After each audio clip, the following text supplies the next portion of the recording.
If you don't embrace self-discovery, you're going to find it difficult to understand your desires, understand what you truly want out of life. So if you've been feeling out of touch, if you've been feeling like you're losing yourself, it's definitely time to take a step back and go on that self-discovery journey.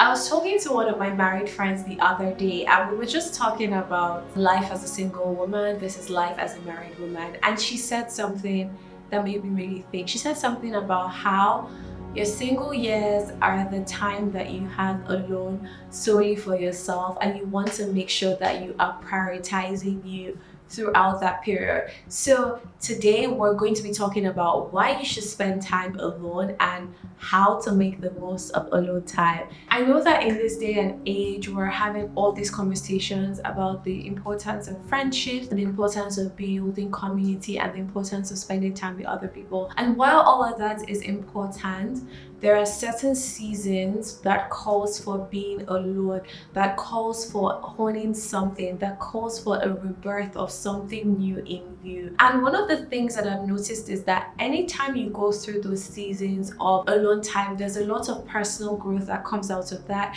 There's a lot of reflection, there's a lot of self-discovery that comes out of that. So I know that when it starts to feel like people are pulling away from you, it's usually time to kind of take a step back and ask yourself, is life trying to put me in a season of being by myself? Is there something new? Is there something that is coming that being alone will help me prepare for? Another thing I want to say is being alone doesn't mean that you're not talking to anybody. It doesn't mean that you're not checking on people. It doesn't mean that you are far from everything or you should shut everyone out of your life. No, but being alone, or a period of aloneness, is the time that you spend by yourself. So it's like, if I notice that usually I'm always out, but more these days I'm spending more time inside with me.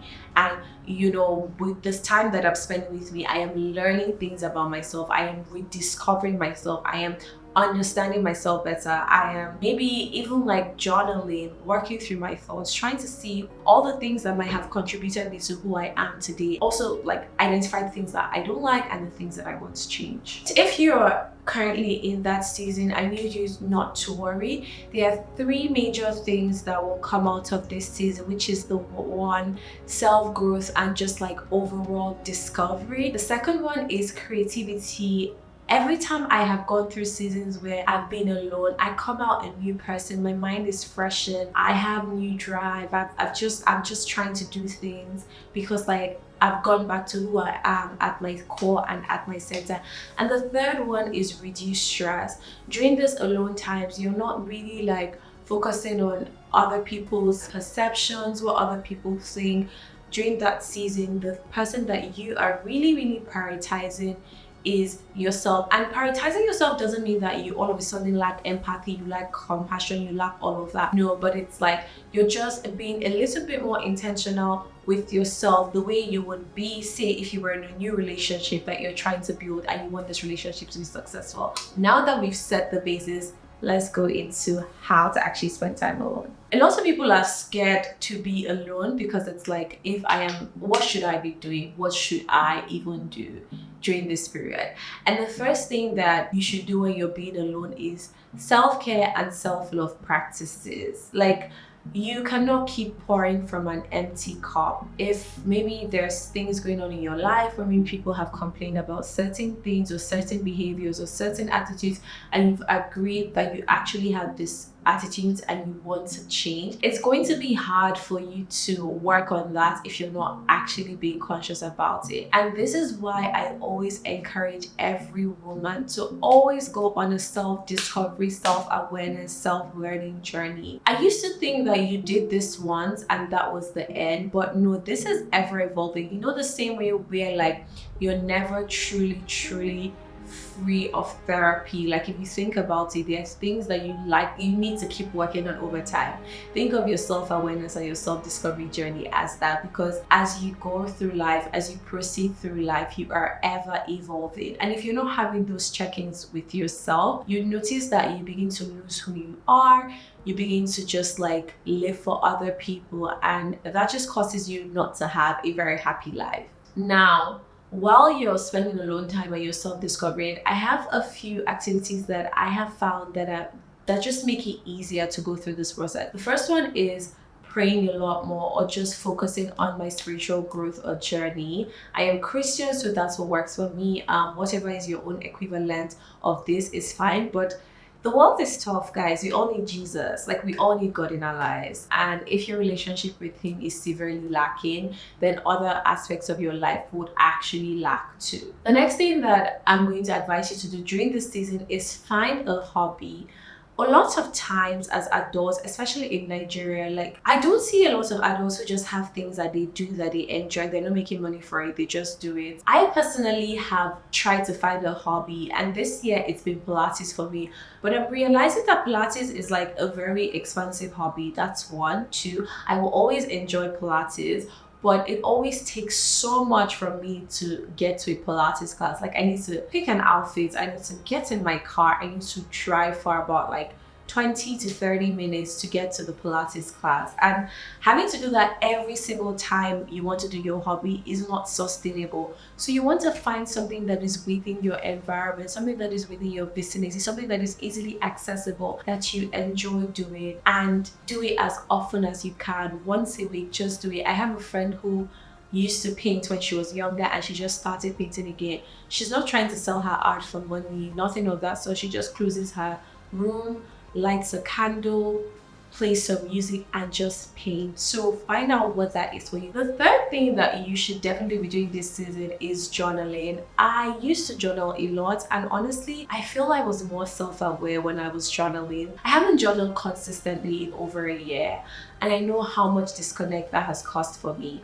And when I'm trying to like educate you guys about these topics, I try to come back and also look at from my own personal experiences, because I believe that these videos are for me as much as they are for you guys as well, because we're both learning together. So yes, you want to journal, even if like you don't want to write an epistle of your life's history. You can start by just answering certain questions, using prompts to guide you until you build the habits and you're just more comfortable writing and pouring out your heart and your soul. The next thing that spending time alone does for you is it creates and builds independence, confidence, and self-reliance. Now, it's important that we all have community that we can depend on. No one can go through life alone.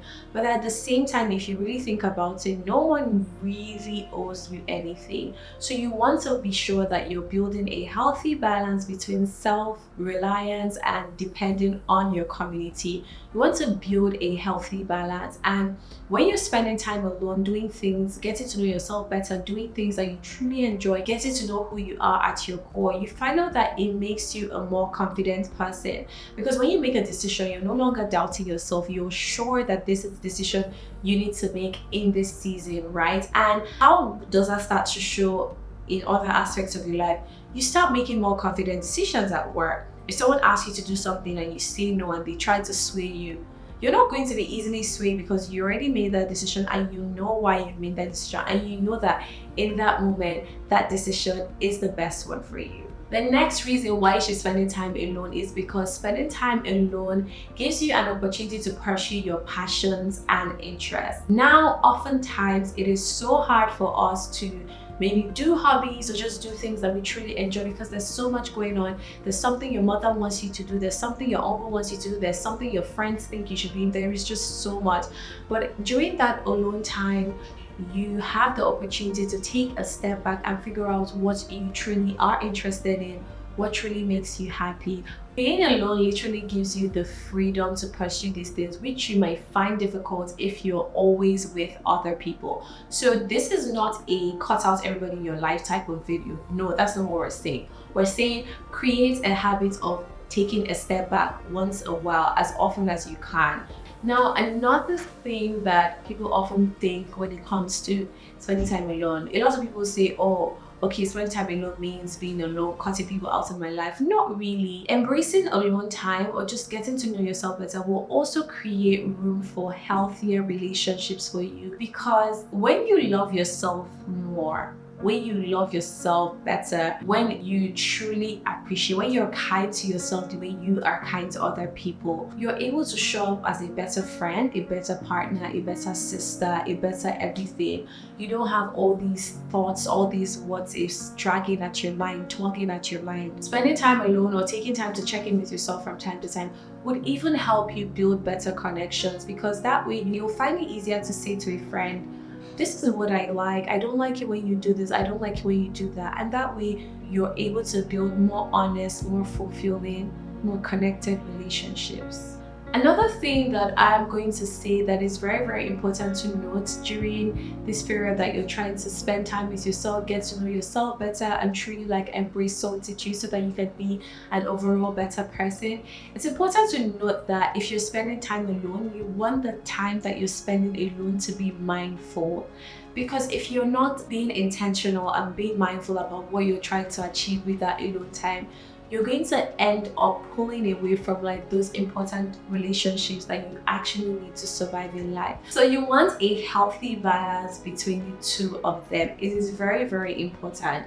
Please, even if you feel like you are in a season where you need to be alone, do not become mean to your friends, do not become distant, do not become so annoying, and then later you'll be like, oh, you don't understand what I'm going through. If you have friendships that are important to you, then it's important for you to communicate the season that you're in, like what is happening, so that your friends are aware and they can even support you to the best of their abilities during that season. So to sum it up, yes, in our 20s, we want to party, we want to be with our friends, we want to see the world, we want to tour the world, but let's not neglect the other very important part, which is getting to know ourselves better, understanding what makes us tick, and just like trying our best to build independence and confidence, the type that only comes from God and from truly getting to know who you are, like who you actually are, because you've done self-discovery and you understand who you are at your center, who you are at your core. This is a very different type of video, and yeah, but I hope you guys enjoyed it. I hope you learned a thing or two. And if you have any questions about spending alone time or just like living an intentional life generally, don't hesitate to leave me a comment below. Let's talk. What do you actually think about spending time alone? Do you think that this is a facade? Do you think it's needed? Let's discuss. I want to know what you guys think. Until next time, see you in my next video. Bye, loves.